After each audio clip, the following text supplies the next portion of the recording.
నమస్తే welcome to Suman TV. నేను మీ విష్ణు. ప్రస్తుతంతో పాటు స్టాక్ మార్కెట్ అనలిస్ట్ ఎం సుందర్ రామరెడ్డి గారు ఉన్నారు. సో వారితో మాట్లాడి స్టాక్ మార్కెట్కి సంబంధించిన అనేక రకాల ఆసక్తికరమైన విషయాలను వారి విశ్లేషణ ద్వారా తెలుసుకుందాం. నమస్తే సుందర్ రామరెడ్డి గారు. సార్ ఎలా ఉన్నారు?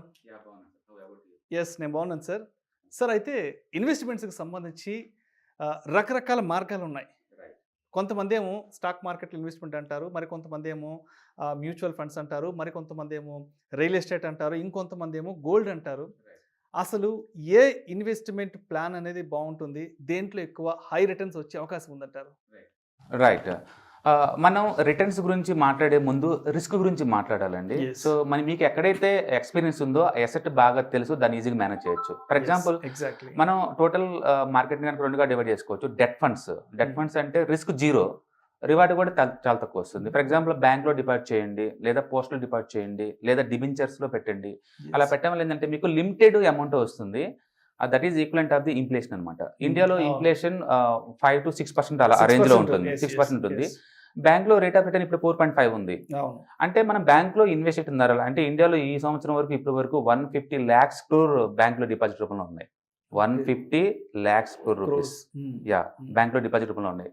వాళ్ళకి వచ్చే నెగిటివ్ రిటర్న్స్ అవి. ఇన్ఫ్లేషన్ కనుక కన్సిడరేషన్ తీసుకుంటే వాళ్ళకి వచ్చేది -1% అలా ఉంటుంది. ట్యాక్స్ కూడా కన్సిడరేషన్ తీసుకుంటే అది -3 అయి ఉంటుంది. అంటే ఎందుకు ఎక్కువ మంది బ్యాంకులో పెడుతున్నారంటే వాళ్ళకి స్టాక్ మార్కెట్ గురించో లేకపోతే వేరే ఇన్వెస్ట్మెంట్ గురించి తెలియక కాదు. They feel like safety. అదైతే సేఫ్టీ ఉంటుంది, మనీ రాకపోయినా పర్వాలేదు, అది సేఫ్టీగా ఉంటే చాలు అని చెప్పి చాలా మంది బ్యాంక్ డిపాజిట్ కాల్ చూసుకుంటున్నారు. బట్ అన్ఫార్చునేట్లీ వాళ్ళకి ఏంటంటే ఇన్ఫ్లేషన్ కాన్సెప్ట్ ఐడియా లేదు, రిస్క్ తీసుకోవటం ఇష్టం లేదు. అందుకని వాళ్ళు తక్కువ అమౌంట్ కైనా దే ఫీల్ వెరీ హ్యాపీ, దాంతో హ్యాపీ ఫీల్ ఉన్నారు. ఇప్పుడు కనుక మీకు ఎక్కువ రావాలి అనుకుంటే రిస్క్ స్టార్ట్ అవుద్ది. ఆ రిస్క్ ఏంటంటే మీ క్యాపిటల్ కూడా గ్యారంటీ కాదు. Are you ready for that one? మీ క్యాపిటల్ గ్యారంటీ కాదు, బట్ మేనేజ్ చేయగలుగుతాను అన్న నాలెడ్జ్ మీ దగ్గర ఉందా, ఎక్స్పీరియన్స్ ఉందా, then welcome to the investment world. ఇక్కడ ఏంటంటే మీకు క్యాపిటల్ గ్యారంటీ కదా, ఆ విషయం మీకు క్లియర్గా తెలుసు. డెట్ ఫండ్స్ దాటి బయటకు వస్తేనే క్లారిటీ ఉంది మీకు క్యాపిటల్ గ్యారంటీ కాదు. మరి అయినా ఎందుకు వస్తున్నారు ఇక్కడ అంటే you want to beat the inflation beat చేసి అడిషనల్ ఇన్కమ్ కాస్ట్ ఇక్కడ వస్తున్నారు మీరు, దానికోసం వస్తారు. సో మీకు నాలెడ్జ్ ఎందులో ఉంది అన్నదాన్ని పెట్టేసి అనమాట. ఎక్కువ మంది ట్రెడిషనల్ గా రియల్ ఎస్టేట్ నమ్ముతారు. ఎందుకంటే రియల్ ఎస్టేట్ అంటే ఇప్పుడు ఏదో టైంలో అది సిటీ అవుట్స్కట్ లో మనం తీసుకున్నాం అనుకోండి, సిటీ గ్రోత్ ఉంటుంది కాబట్టి ఏదో టైంలో మంచి అప్రిషియేషన్ జరిగిద్ది అని చెప్పేసి మేనేజ్ చేస్తారు. బట్ రియల్ ఎస్టేట్ లిక్విడ్, అది ఒకసారి కొంటే అమ్మటం కష్టమే, మళ్ళీ మనం సెల్ చేయడం కష్టమే. లీగల్ రిక్వైర్మెంట్ చాలా ఉంటుంది. ఎవరైనా ఫేక్ చేశారనుకోండి, కోర్టులకు వెళ్ళి ఫైట్ చేయాలంటే it take years time taking process. But అలాగని చెప్పి రియల్ ఎస్టేట్ సెక్టర్ బ్యాడ్ అంటే లేదు, real estate sector too good. ఎందుకంటే దాంట్లో చాలా రకాల ఇన్వెస్ట్మెంట్స్ ఉన్నాయి. లైక్ కమర్షియల్ అపార్ట్మెంట్స్ కొని మనం సెల్ చేసుకోవచ్చు, లేదా రెంటల్ అపార్ట్మెంట్స్, లేదా ఈ మధ్య రీసెంట్ గా స్టాక్ మార్కెట్ లో కూడా మ్యూచువల్ ఫండ్స్ లాగానే రియల్ ఎస్టేట్ ఫండ్స్ కూడా స్టార్ట్ అయినాయి. అందులో ఇన్వెస్ట్ చేసుకోవచ్చు. అలాగే అపార్ట్మెంట్స్ లో బై అండ్ సెల్ చేసుకోవచ్చు. దాంట్లో కూడా wide variety of the choice మీకు ఉంది. సో రియల్ ఎస్టేట్ మీకు అంటే లిక్విడిటీ సరిగా లేకపోయినా సరే that is one way to make the money definite గా. కాకపోతే స్టాక్ మార్కెట్ లాగా లిక్విడిటీ సరిగా ఉండదు. Now you have to choose stock market. ఎందుకు స్టాక్ మార్కెట్ లో అంటే ఫస్ట్ ఆఫ్ ఆల్ 3,500 కంపెనీస్ ఉన్నాయి యాక్టివ్ ఇక్కడ. 3,500 companies, wide variety of the companies. మీకు నచ్చిన కంపెనీలో పార్ట్నర్షిప్ తీసుకోవచ్చు, వద్దని పెట్టి దొరికిపోవచ్చు. అంటే రఫ్ గా అరౌండ్ 12 కోర్ సెక్టర్స్ ఉన్నాయి. 12 కోర్ సెక్టర్ మీకు ఎందులో ఎక్స్పీరియన్స్ ఉంది, ఏ డొమైన్ నుంచి మీకు వచ్చారని దాన్ని పెట్టేసి ఆ సెక్టర్ మీకు ఈజీగా అర్థమైంది, అందులో మేనేజ్ చేసుకోవచ్చు. లిక్విడిటీ అన్లిమిటెడ్ అండి. 5 కోట్లు పెడదాం అనుకున్నారా, 1 సెకండ్ లో మార్కెట్లో పెట్టచ్చు. మీకు అర్జెంట్ డబ్బులు కావాలా, 1 సెకండ్ లో అమ్ముకోవచ్చు. వీక్లీ 5 days మార్కెట్ లైవ్ లో ఉన్నప్పుడు ఏ టైం అయినా సరే మీరు ఎప్పుడు కావాలంటే అప్పుడు కొనుక్కోవచ్చు, ఎప్పుడు కావాలంటే అప్పుడు అనుకోవచ్చు. Liquidity unlimited. రెండోది మీరు సొంతంగా మేనేజ్ చేసుకో, ఒకరి మీద డిపెండ్ అయ్యే పని లేదు. ఊహించండి 2 కోట్ల అసెట్స్ ఇక్కడ పెట్టుకొని మీరు ఎవరితో సంబంధం లేకుండా, అంటే మీడియేటర్ అవసరం లేదు ఇక్కడ. Okay, liquidity unlimited. అంటే ప్రపంచంలో ఏ మూల కూర్చొని మేనేజ్ చేసుకోవచ్చు ఇవి. అంటే ఫిజికల్ ఒక లొకేషన్ లో ఉండి కంట్రోల్ చేయాల్సిన అవసరం మీకు లేదు. అంటే నో జియోగ్రఫికల్ రిస్ట్రిక్షన్స్. ఇక్కడ ఎక్కడి నుంచి మీరు ఆపరేట్ చేసుకోవచ్చు. స్మార్ట్ ఫోన్ చేతిలో ఉంటే ఎక్కడి నుంచి మీ అసెట్స్ మొత్తం దాంట్లో ఉన్నట్టే. ఒక హాలిడేలో మీరు మీ బిజినెస్ మీరు రన్ చేసుకోవచ్చు, ఒక పిక్నిక్ వెళ్ళినప్పుడు మీరు బిజినెస్ రన్ చేసుకోవచ్చు. సో అట్లా దీంట్లో చాలా ఉన్నాయి. లీగల్ గా టైటిల్ చాలా క్లియర్ గా ఉంటాయి. నేను రిలయన్స్ షేర్ ఒకటి కొన్నాను అనుకోండి, T+2 అంటే థర్డ్ డే కల్లా ఆ స్టాక్ నా డిమాట్ అకౌంట్ లోకి వచ్చేసిందంటే నేను కంపెనీ ఓనర్ని. ఒక స్టాక్ నేను కంపెనీ ఓనర్ని. క్లియర్ గా ఉంటాయి టైటిల్స్ నీకు. బయట రియల్ ఎస్టేట్ లాగా ఒకరికి 10 మందికి అమ్మటాలు, ఒక ల్యాండ్ అలాంటివి ఏమి ఉండదు ఇక్కడ. అంటే లీగల్ గా మంచి వ్యాలిడిటీ ఉంటుంది, లిక్విడిటీ అన్లిమిటెడ్ ఉంటుంది, వైడ్ వెరైటీ ఆఫ్ చాయిస్ ఉంటుంది. రేపొద్దున మీరు మీ కిడ్స్ కి అసెట్ ట్రాన్స్ఫర్ చేయాలన్నా కూడా స్టాక్ మార్కెట్ చాలా ఈజీ. వాళ్ళని డీమ్యాట్ అకౌంట్ ఓపెన్ చేసేసి మీరు గిఫ్ట్గా ఇవ్వచ్చు, ఆస్తులు మొత్తం ఇలా పంచుకోవచ్చు. మోర్ ఎవర్ ఇప్పుడు మనం గ్లోబల్ సిటిజన్స్, ఈ రోజు హైదరాబాద్లో ఉన్నాం, రేపు మళ్ళీ ఏ ముంబైలో సెటిల్ అవుతావు లేదా అమెరికాలో సెటిల్ అవుతావు. ఉన్న ఆస్తులను ఎలా మేనేజ్ చేయాలి అంటే డిజిటల్ ఫార్మేట్లో ఉంటే ఈజీ మేనేజ్ చేయడం. అందుకని ఈ మోడర్న్ గ్లోబల్ సిటిజన్ కి బెస్ట్ అసెట్ క్లాస్ అంటే స్టాక్స్ అండి.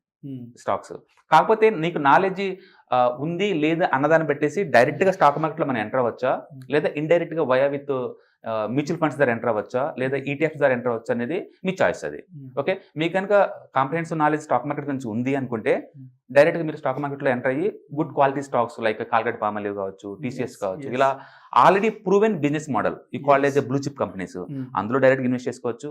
లేదా స్టాక్ మార్కెట్ నాకు జీరో నాలెడ్జ్, ఆ రిస్క్ నాకు తెలియదు, ఏ కంపెనీ ఏంటో నాకు తెలియదు, అలాంటప్పుడు ఇండైరెక్ట్ గా via with mutual fund route లో ఎంటర్ అవ్వచ్చు. యాక్చువల్ గా స్టాక్ మార్కెట్ ని మ్యూచువల్ ఫండ్స్ ఈజీగా బీట్ చేస్తాయి ఎవ్రీ ఇయర్. మీరు కనుక హిస్టారికల్ డేటా చూసుకున్నారు అనుకోండి, mutual fund is the best choice for retailers particular గా. ఓకే.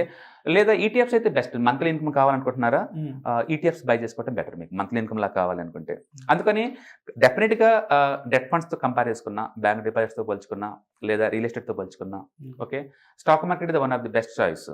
మోర్ ఎవర్ హిస్టారికల్ గా మీరు చూసుకున్నారనుకోండి, 20% returns possible in stock market. Historical data చూసుకుంటే 20% returns long term point of లో గుర్తుపెట్టుకోండి. స్టాక్ మార్కెట్ ఎవ్రీ మంత్ లో 2-3% షేక్ అవుట్ అనేది మామూలు విషయం.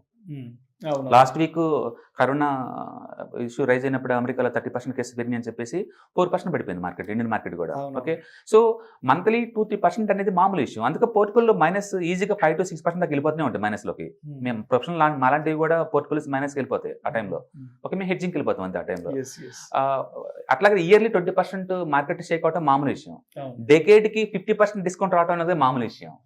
అందుకని ఇది వాలటైలిటీ అసెట్ క్లాస్, మిగతా వాటితో మనం కంపేర్ చేయలేము. అందుకని మిగతా వాటిలో కొని అంటే మర్చిపోతారు. ఇక్కడ అట్లా కాదు, కొని మర్చిపోవటం కాదు, దాన్ని మేనేజ్ చేయడం నేర్చుకోవాలి మీరు. అంటే దాన్ని రిస్క్ మేనేజ్మెంట్ అంటారు. అది చేసుకుంటే కనుక stock market is the best asset class. ఎందుకంటే ఎప్పుడు కావాలంటే అప్పుడు అమ్ముకోవచ్చు, and average returns 20% long term లో వస్తాయి. Okay. And we don't encourage to go for speculative, అరగంటలో పెరుగుతుంది, పావుగంటలో పెరుగుతుంది, ఇలా కాదండి. స్ట్రక్చరల్ గా క్యాష్ ఫ్లో అంటే ఏ కంపెనీ అయితే నిజంగా డబ్బులు సంపాదిస్తుందో అలాంటి కంపెనీలు మీరు పాఠానికి ఉంటే okay, definitely stock market the best option. ఎందుకంటే ఇవాళ రేపట్లో స్మార్ట్ ఫోన్లు వచ్చినాయి, యాప్లు వచ్చేసినాయి, ప్రతి ఇండియన్ బ్రోకర్ యాప్స్ ఆఫర్ చేస్తున్నారు. ఎప్పుడు కావాలంటే by button cell button click చేసుకోవచ్చు, లిక్విడిటీ ఉంటుంది, అండ్ మోర్ ఎవర్ 20% రిటర్న్స్ అండి. అది దట్స్ టూ గుడ్ ఐడియా. ఎందుకంటే ఒకరితో పని లేకుండా యూ మేనేజ్ యువర్ అసెట్స్. అయితే గోల్డ్ పై ఇన్వెస్ట్మెంట్ కి సంబంధించి మీరేం చెప్తారు? గోల్డ్ ట్రెడిషనల్ గా one of the best asset class అండి. బట్ మళ్ళీ again rate of return important ఇక్కడ. బ్యాంక్ తో పోల్చుకుంటే 4.5 తో పోల్చుకుంటే gold going to give to average return 6-7%. 6-7%. నీకు 6-7% కావాలి అనుకుంటే better to go for the gold. But stock market లో 15-20% వస్తున్నప్పుడు why again look for the gold? అంటే మనం కొనే అసెట్స్ సొసైటీలో టూ టైప్స్ లో ఉంటాయండి. ఒకటి ఈగో సాటిస్ఫై చేసే అసెట్స్, ఎక్కువ దాన్ని ఫేక్ అసెట్స్ అంటాం మనం. కారు కొంటాము, అది డిప్రిసియేషన్ అసెట్స్. అలాగే ఫోన్స్, కాస్ట్లీ ఫోన్స్ కొంటాము, డిప్రిసియేషన్ అసెట్స్. అలాగే హౌసెస్ కొంటాము, హౌస్ కూడా ఒక యాంగిల్ చూస్తే బ్యాడ్ అసెట్. నీ కనుక డబ్బు లేకపోతే, ఫర్ ఎగ్జాంపుల్ నీ దగ్గర 1 crore ఉంది, ఇంక వేరే అసెట్స్ ఏం లేవు, నీ దగ్గర 2 చాయిస్లు ఉన్నాయి అనుకోండి, హౌస్ కొనాలి 1 crore పెట్టేసి, లేదా ఈ అమౌంట్ తోటి ఇన్వెస్ట్ చేయాలంటే I strong recommend go for investment. ఎందుకంటే మీరు 1 crore రూపాయలు కనుక ఇన్వెస్ట్ చేసుకుంటే, నేను లూజుగా చెప్తున్నాను 1 crore రూపాయలు అని ఎగ్జాంపుల్ కోసం అంతే, ఇక్కడ ఇన్వెస్ట్ చేస్తే ఈవెన్ మార్కెట్ కనుక 12% పర్ యానం చొప్పున మూవ్ అయినా నీకు 12 lakh క్యాష్ ఫ్లో ఉంది ఎవ్రీ ఇయర్. 12 lakhs నిరంతరం వస్తూనే ఉంటుంది. మీరు అదే హౌస్ కొని దాంట్లో ఉన్నారనుకోండి, క్యాష్ ఫ్లో 0 అవుతుంది. అంటే ఇప్పుడు హౌస్ బెటర్, ఇది బెటర్ అంటే ఇదే బెటర్. అదే నా దగ్గర 5 crore ఉన్నాయి అనుకోండి, I will buy the 1 house. ఎందుకంటే after all life meant for enjoy కదా. నా దగ్గర 5 crore ఉన్నప్పుడు ఇల్లు కొంటాను, 1 crore ఉన్నప్పుడు నేను పొరపాటు కూడా ఎవరికి రికమెండ్ చేయను హౌస్ కొనమని. బెస్ట్ ఏంటంటే గో ఫర్ ద ఇన్వెస్ట్మెంట్స్. అందుకని ఇన్వెస్ట్మెంట్ ని మీ సెకండ్ కిడ్ లా ట్రీట్ చేయండి. That is going to give the lot of money. అందుకే తక్కువ అమౌంట్ తో మార్కెట్ లో ఎంటర్ అవ్వండి. ఈ లాంగ్ టర్మ్ పాయింట్ చాలా మనీ వస్తుంది కదా, ఈ మనీతో వచ్చే రిటర్న్స్ తోటి ఎంజాయ్ చేయండి life style. That is the best one. So overall గా మీ అభిప్రాయం ప్రకారం స్టాక్ మార్కెట్ అయితే హై రిటర్న్స్ వచ్చే అవకాశం ఉందంటారు. రిస్క్ ఉంది, రిస్క్ లేదు, రిస్క్ కాదనలేము. మార్కెట్ అంటేనే రిస్క్ ఉంది అంతే, దాన్ని యాక్సెప్ట్ చేయాలి మనం. మీరు కనుక మేనేజ్ చేయగలిగితే స్ట్రైట్ గా మార్కెట్ లోకి ఎంటర్ అవ్వండి. మీకు ఆ రిస్క్ మేనేజ్ చేయడం చేత ఉన్నప్పుడు better to enter via with ETFs and mutual fund. అందుకని కొంతమంది ఎడ్యుకేషన్ పీపుల్ ఉంటారు, కొంతమంది అన్ఎడ్యుకేషన్ పీపుల్ ఉంటారు. అందరినీ మనం డైరెక్ట్ గా మార్కెట్ లో రండి అని ఎంకరేజ్ చేయలేము. ఎందుకంటే యూ హ్యావ్ టు అప్రూవ్. ఇది వాలటిలిటీ అసెట్ క్లాస్ అంతే. ఓకే, దాన్ని మీరు డీల్ చేద్దాం అనుకుంటున్నారా, రిస్క్ మేనేజ్మెంట్ లో ఎక్స్పర్ట్ మీరు, welcome to the stock market. Definite గా long term point of you make the good money. మేము మంత్లీ 8-10% మనీ మేక్ చేస్తున్నాం. రిస్క్ ఉందంటే ఉంది, రిస్క్ ఉంది. అందుకని మీరు ఫుల్ టైం ప్రొఫెషనల్ గా స్టాక్ మార్కెట్ లో ఉండాలి అనుకుంటే మాత్రం రిస్క్ మేనేజ్మెంట్ నేర్చుకోండి. లేదు నేను ఆల్రెడీ వేరే ఇండస్ట్రీలో బిజీగా ఉన్నాను, వెల్త్ మేనేజ్ చేద్దాం అనుకుంటున్నాను లాంగ్ టర్మ్ పాయింట్ ఆఫ్ లో, అలాంటప్పుడు ఏంటంటే మీకు ఎంత అమౌంట్ కావాలో మీరు క్లారిటీ తెచ్చుకోండి. ఎంత సపోజ్ నేను రిటైర్మెంట్ కల్లా నాకు 100 కోట్లు కావాలి. ఎందుకు మీకు 100 కోట్లు ఎందుకు కావాలి? మనీ నీకు 100 కోట్లు ఎందుకు కావాలి? నేను ఒక బ్యూటిఫుల్ హౌస్, ఇప్పుడు మార్కెట్ వాల్యూ ప్రకారం హౌస్ 1 crore ఉంది.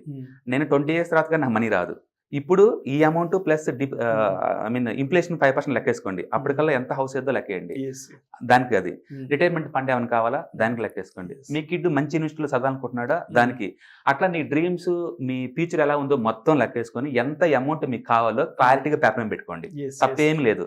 అచీవ్ అట్లా లేదు కదా, బట్ నీకు అయితే క్లారిటీ ఉంటుంది, ప్లానింగ్ ఉంటుంది. ఇప్పుడు మీరేం చేయాలంటే మంత్లీ ఎంత మిగులుతుంది మీకు? సపోజ్ నా సాలరీ 50,000, మంత్లీ ఎక్స్పెండిచర్ 30,000 అనుకుందాం, 20,000 మిగులుతుంది. అందులో ఎమర్జెన్సీ ఫండ్స్ కింద ఒక 50,000 ఫిల్ అయిన తర్వాత దాన్ని సేవింగ్ అకౌంట్లో పెట్టేసి మిగతా అమౌంట్ అంతా వస్తుంది కదా, ఎవ్రీ మంత్ 10,000 మీకు నచ్చిన అసెట్ క్లాస్లో పెట్టుకోండి. ఇప్పుడు నాకు ఎవ్రీ మంత్ 10,000 వస్తుంది. నా లాంగ్ టర్మ్ గోల్స్ వచ్చేసరికి 50 కోట్లు లేదా 100 కోట్లు ఉంది. దీన్ని రీచ్ అవ్వాలంటే ఎంత రేట్ ఆఫ్ రిటర్న్ తీసుకొస్తే రీచ్ అవుతారో మీకు క్లారిటీ ఉండాలా. అప్పుడు ఆ రేట్ ఆఫ్ రిటర్న్ వచ్చే అసెట్ క్లాస్ మీరు నేర్చుకొని డమ్మీ ట్రేడింగ్లో లేదా డమ్మీ ఇన్వెస్ట్మెంట్లో మీరు దాంట్లో ఎక్స్పీరియన్స్ తీసుకొని అప్పుడు రియల్ టైంలో మార్కెట్కి వచ్చారనుకోండి, క్లారిటీ ఉంటుంది. అందుకని అందరినీ 5 కోట్లు కావాలని కోరుకుంటే ఎందుకు? ఇప్పుడు హిమాలయ పర్వతాల్లో ఉన్నారు, సన్యాసుల దగ్గర రూపాయి కూడా అవసరం లేదు, వాళ్ళు హ్యాపీగా లేరా? అందుకని అమౌంట్ ఎందుకు అవసరం మీకు క్లారిటీ ఉండాలి. అందుకే చాలా మంది మోటివేషన్ క్లాసులు ఏం చెప్తారంటే, మీకు ఏదైనా కావాలి అనుకుంటే ఆ పోస్ట్ని అంటించుకోమంటాడు, మార్నింగ్ లేవని చూడమంటాడు. అది చూడటం ఏమిటో అది గుర్చేస్తుంది, మీ టార్గెట్ ని గుర్చేస్తుంది. దానికి అప్పుడు స్లోగా దాన్ని రీచ్ అవడం ట్రై చేస్తారు అనమాట. అలాగే మీరు కూడా ఏదైనా స్ట్రాంగ్ డిజైర్ ఉందా, దీన్ని ఫాలో అవ్వచ్చు, తప్పేం లేదు. సో ఓవరాల్ గా చెప్పాలంటే హై రిటర్న్స్ ఎక్స్పెక్ట్ చేస్తే మాత్రం రిస్క్ ని ఫేస్ చేయడానికి సిద్ధంగా ఉండాలి. రిస్క్ తో అవసరం లేదనుకుంటే అదర్ ఇన్వెస్ట్మెంట్స్ లో ఎక్కడైనా వెళ్ళిపోవచ్చు. సో ఇది డిపెండ్ కాకపోతే రేట్ ఆఫ్ రిటర్న్ నీకు ఎంత కావాలి, ఎందుకు కావాలి కూడా మీరు క్వశ్చన్ చేసుకోవాలి. ఎందుకంటే హ్యాపీనెస్ అనేది మనీతో మెజర్ చేయలేం కదా. కొంతమంది 1 crore హ్యాపీ ఫీల్ అవుతారు, కొంతమంది 50 కోట్లు హ్యాపీ ఫీల్ అవుతారు. సో నీకు ఎంత కావాలి, అందుకని మంత్లీ ఎంత మిగులుతుంది ఎక్స్పెండిచర్ పోగా, నీకు ఎప్పటికల్లా ఎంత అమౌంట్ కావాలి, ఈ మధ్యలో జర్నీకి ఈ స్టాక్ మార్కెట్ వెహికల్స్ అన్ని పనిచేస్తాయి. అది మ్యూచువల్ ఫండ్స్ కావచ్చు, ఈటీఎఫ్స్ కావచ్చు, స్టాక్స్ కావచ్చు, రియల్ ఎస్టేట్ కావచ్చు, పోస్టల్ డిపాజిట్స్. నీకు లిస్ట్ ఎత్తిన 100 ఉన్నాయి దగ్గర ఇన్వెస్ట్మెంట్ వెహికల్స్. మీ ఇష్టం ఎందులో పెట్టుకోవచ్చు, మనం ఎందులో పెట్టచ్చు. మొత్తానికి అయితే ఓవరాల్ దీన్ని రీచ్ అవడానికి నాకు ఎంత రేట్ ఆఫ్ రిటర్న్ అయితే నేను రీచ్ అవుతాం అన్నదాన్ని పెట్టేసి మీ నాలెడ్జ్ ఇంప్రూవ్ చేసుకుని ఆ ఏరియాలో వర్క్ చేయడం తప్ప ఏం లేదు. చాలా మంచి క్లారిటీ ఇచ్చారు. మీరు మంచి క్వశ్చన్ అడిగారు. యాక్చువల్గా చాలా మంది ఏంటంటే స్టాక్ మార్కెట్ అది ఫ్రీ మనీ ఉంది అని జంప్ చేస్తారండి. వీళ్ళు ఎవ్రీడే 1 or 2% షేక్ అవుతాయి ఈజీగా స్టాక్స్, దానికి రెడీగా ఉంటుంది. ఎందుకంటే టీసీఎస్ మన రిజల్ట్స్ ఫ్లాట్కి వచ్చిందని చెప్పేసి దాన్ని 5% డౌన్ చేసి పడేశారు. టీసీఎస్ లాంటి ఇండియాస్ నెంబర్ 1 కంపెనీస్. అంటే వాలటిలిటీ ఉంటుంది మార్కెట్ లో. రిజల్ట్ 1 quarter బ్యాడ్ వస్తే టీసీఎస్ బ్యాడ్ అవుతుంది అంటే అవ్వదు. క్వార్టర్లీ రిజల్ట్స్ అనేది మామూలు విషయం. ఓకే, కానీ జనాలు చాలా ఎమోషనల్గా ఫీల్ అవుతుంటారు కాబట్టి స్టాక్ మార్కెట్లో ఆ వాలటిలిటీ ఎప్పుడు ఉంటుంది. And you have to accept that is the volatility asset class.